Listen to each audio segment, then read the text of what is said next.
It's just, they need different levels of support than just even having a mentor or a counselor or someone just pushing me constantly. It was important. Coming from the urban setting, I can minister to my own people more effectively than, say, other people who aren't familiar with the urban community or who weren't raised in the urban community. The reason why is because, other issues of fatherlessness and the issues of no real direction towards Jesus Christ. And so the reason I need to reach him because I was made to do it. I was made to speak to young people and tell them the reality of the King that's coming. Youth need programs like this to give youth healthy alternative and a way to cope with the mistakes they make and the sins that they experience. And that's why they need to be reached, so they can be a light into the world and they can be the people that God called them to be. And youth programs help do that. I need to reach urban youth for Christ because I personally needed to be reached. When I was a younger person, I had my mom and my brother, but I also needed some more people, some more older adults to help me. So the reason that I need to is because I needed that personally for myself. Having once been considered an urban youth growing up in the inner city of Chicago, I just consider them my people. There are a lot of diamonds in the rough, a lot of jewels out there, and sometimes the very thing that we care the least about is where the answer to our problems lie.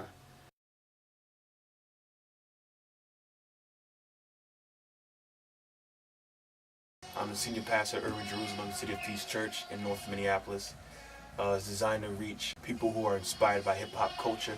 I want to make sure that urban youth hears the gospel message that's relevant enough for them to understand who Jesus Christ is. I'm a gospel hip-hop artist. I do urban missions, urban outreaches in the community through music and the arts. We do concerts. What I do to reach urban youth is to meet with them and to do life with them. The Lord's moved on my heart to start an army of youth going after God.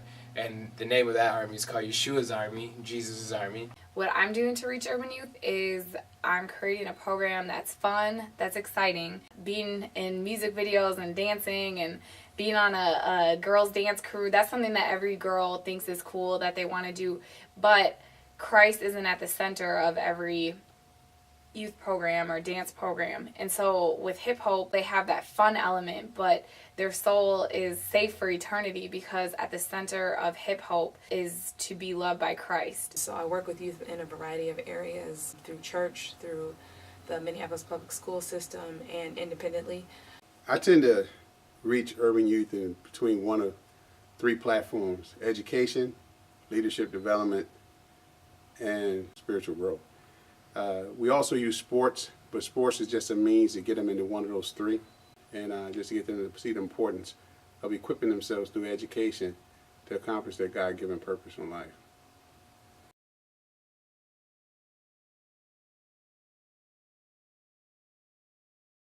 In 5 years, I'm hoping to have my nonprofit mentorship program to be even more effective and be full-time doing music and teaching others how to apply that with ministry skills so they can be better effective in their community as role models and as leaders in their church environment. In 5 years, I plan to build my own recording studio, start my own record label, have different artists and producers and things like that to teach adolescents how to rap, how to sing better, how to make beats, how to produce music. In 5 years, I plan to be hopefully leading a Yeshua's Army in a bigger capacity.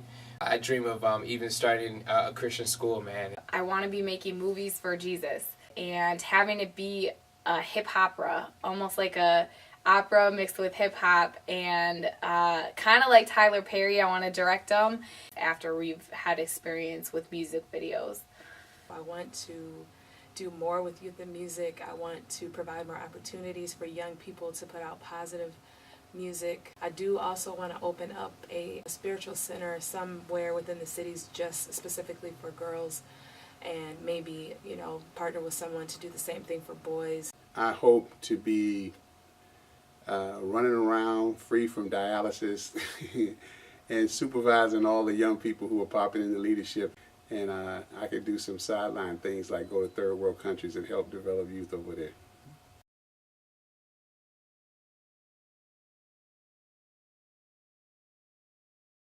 The Church of Jesus Christ is going to deteriorate.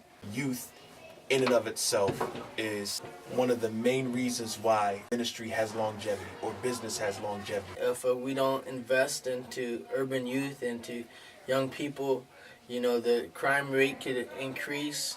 Gangs continue to grow because gangs, you know, they grab a hold of that model. They'll keep going after our young people.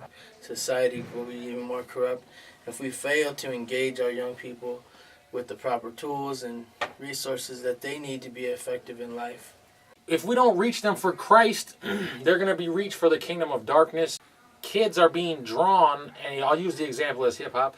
Secular hip-hop is drawing them into a life of drug, drinking, gang activity, promiscuous lifestyles, crime, and they make it look so appealing, and it draws their interest. And if we're not reaching them, who is going to reach them? It's going to be the devil. It's going to be MTV. It's going to be BET.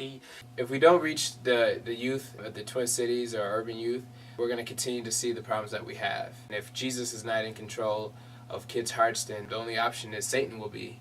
I think we're left in a world of an eye for an eye, and we're going to continue to fight, and we're going to continue to hurt, and we're going to continue to feel alone from each other, and ultimately God, who has that love that teaches us how to treat each other. If we don't reach youth, there's going to be tons and tons of identities lost, tons of purposes that will not be fulfilled, tons of ministry that will not be taking place because of the young people that are not reached. Well, it's no secret that urban youth set the tone for young people all across the world. You can look at the effects of the hip-hop culture, you can look at the effects of other things like that. And if you influence them for Christ, and they in turn turn that way, then you can see young people all over the world make a change.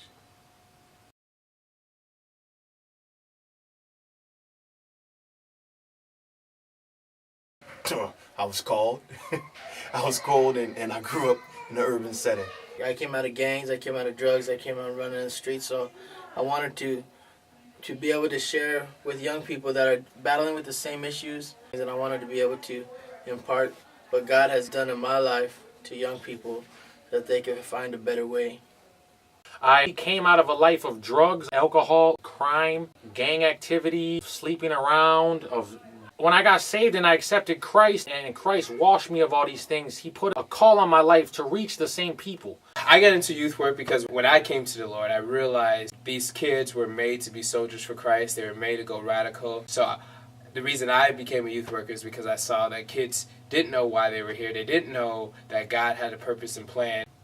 My friend would bring me to her youth group, and they did have Christ at the center of that youth group, and she kept bringing me back even though I was a knucklehead, and I always felt love and support there, and the love and the grace that I felt, I just want to be around that. My parents said that I wasn't really that bad, but I really felt that I needed more guidance. My mom was doing the best she could, my brother was doing the best he could, my father really wasn't around. So the reason I got into youth ministry and into youth work is to give back. Nobody wanted to work with us because my neighborhood was so bad. So I never had the benefit of some things other people had. So as growing up and getting to that point where I was successful, I realized, it was like a Moses call. I had to go back and try to get as many as I could.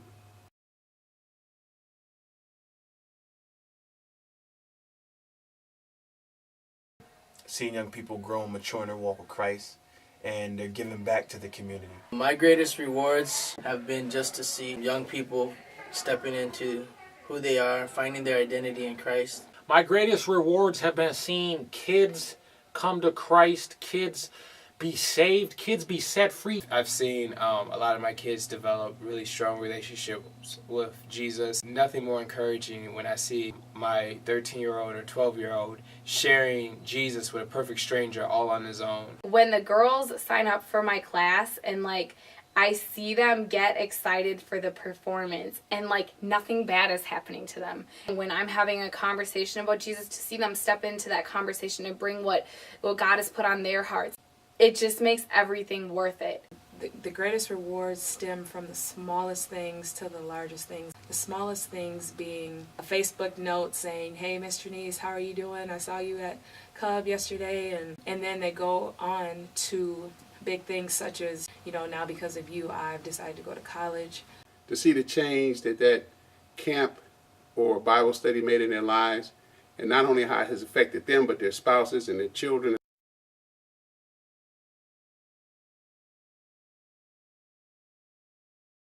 The lack of support, the lack of support from the churches, the lack of support with people that have the resources but won't take the time to invest because it may not be popular. My greatest disappointments are lack of support. That was basically in all areas, not only financially, seeing young kids that we could have reached if we would have had the effective tools. Those have been my greatest two disappointments. It was hard having to come out of my pocket for different resources and different things. There's just a lack of support. There's a lack of resources where people don't want to really give. My biggest disappointments is that, you never seem to get your dream at the time, but you have kids that fall off and kids that you really want to see kind of run with you and they end up not, and for various reasons, and so my disappointment has just been just not seeing kids fully make it, to what I felt like I would like to see them at. I've had money gone stolen. I've had people think that, that somebody is just funding me or giving me money to do this, and it's all my resources that I've saved up to do this, or like, so nobody pays me for the class. Or people say like, oh, anybody could do what you're doing, and it's just like they don't understand that like the precise time and dedication that it takes to do this with a joyful heart. The greatest disappointments I feel are when you kind of blame yourself at times when you're really trying to invest in a young person and they, as they say, it doesn't take. One of the most disappointing things for me has been to really try to go all out for some young people and then just have them not receive it and have them not have the strength in their heart to want to change or to want to grow. And also seeing a lot of other people that come into the city and really not really understanding the depth of the need here. That's really disappointing for people to just look at the situation in the city and not see that youth need help. The young people of the urban communities all across the nation need help, and they need love, and they need people to show them that they care. My name is Stacy Jones, and thank you for the opportunity. And Papa Ron, you fresh, man, so thank you for the opportunity, and man, see you around, everybody. All right, hopefully my lips are not too ashy, but see you around. Peace. My name is Robert Placencio, known as Indicus. My name is TJ Veltira. My name is Chris Rush. I'm the leader of a ministry called Yeshua's Army. My name is Sarah Kelly, and I work with Hip Hope and Urban Youth in North Minneapolis and St. Paul. Hey, my name is Trinice. In the hood, they call me Miss Trinice, Miss Trini Trin, but Trinice Jones, and I am a youth worker. I'm crazy. That's why I'm a youth worker. But that's why kids love you too. You can't be stiff though. You know what I'm saying? You gotta be able to be fun and just be able to relate to youth, and they love it. All right. My name is Joseph Sutton, and I run the 3D Leadership Academy in North Minneapolis.